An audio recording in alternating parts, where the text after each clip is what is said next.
मुंबईतील चुरशीच्या लढतीपैकी एक असलेली लढत म्हणजे दक्षिण मध्यमधली लढत। आशियातील सर्वाधिक मोठी झोपडपट्टी असलेली धारावी याच मतदारसंघामध्ये आणि उच्च विद्याविभूषित असा आर्थिकदृष्ट्या संपन्न असा माहीम माटुंगा सुद्धा याच मतदारसंघात। अशी विरोधी दोन टोकं असलेल्या दक्षिण मध्यमध्ये काँग्रेस, शिवसेना आणि मनसे अशी तिरंगी लढत इथं होतीये। दक्षिण मध्य मुंबई लोकसभा मतदारसंघात 2009 प्रमाणे यावेळीही काँग्रेस, शिवसेना आणि मनसे अशी तिरंगी लढत रंगली आहे। दक्षिण मध्यमध्ये 6 विधानसभा मतदारसंघांचा समावेश होतो। धारावी, चेंबूर, सायन, कोळीवाडा आणि वडाळा विधानसभा मतदारसंघात काँग्रेसचे आमदार आहेत। अणुशक्तीनगरमध्ये राष्ट्रवादीचा तर माहीममध्ये मनसेचा आमदार आहे।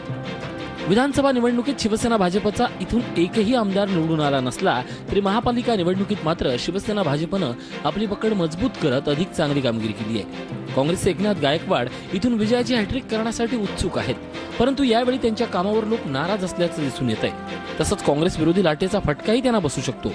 धारावी पुनर्विकास प्रकल्प मार्गी लावण्यात त्यांना अपयश आलंय, त्यामुळे धारावीकर नाराज झालेत। या गोष्टी असल्या तरी मागील वेळेप्रमाणे शिवसेना मनसेतील लढाई आपल्या पथ्यावर पडेल असा विश्वास एकनाथ गायकवाडांना आहे।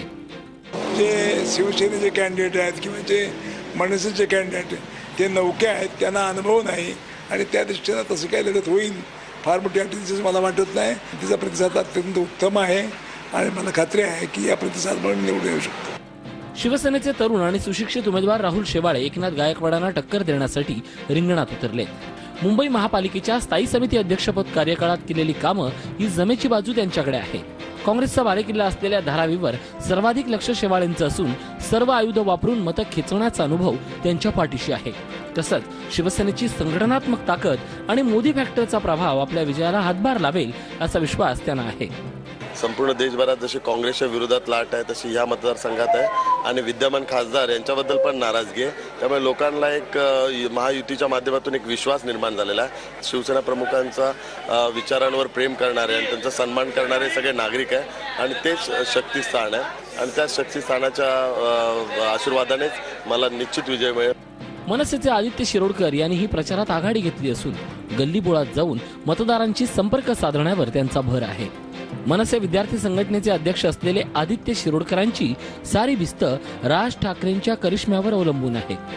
मेन मुद्दे आमचे शिक्षण, पर्यावरण, विकास वॉर्डाचा आणि रेल्वे असे आम्ही 4 मुद्दे घेऊन चाललेलो आहोत। दक्षिण मध्य मुंबई मतदारसंघात आप, सपा, बसपाचे उमेदवार असले तरी खरी लढत ही काँग्रेस, शिवसेना आणि मनसेमध्ये होते। काँग्रेस विरोधातील नाराजीचा फायदा इथं शिवसेनेला होणार असला तरी मनसे फॅक्टरच्या अपयशावरच शिवसेनेचं यश अवलंबून असणार आहे। देवेंद्र कोलटकरसह कृष्णात पाटील, जी मीडिया, मुंबई।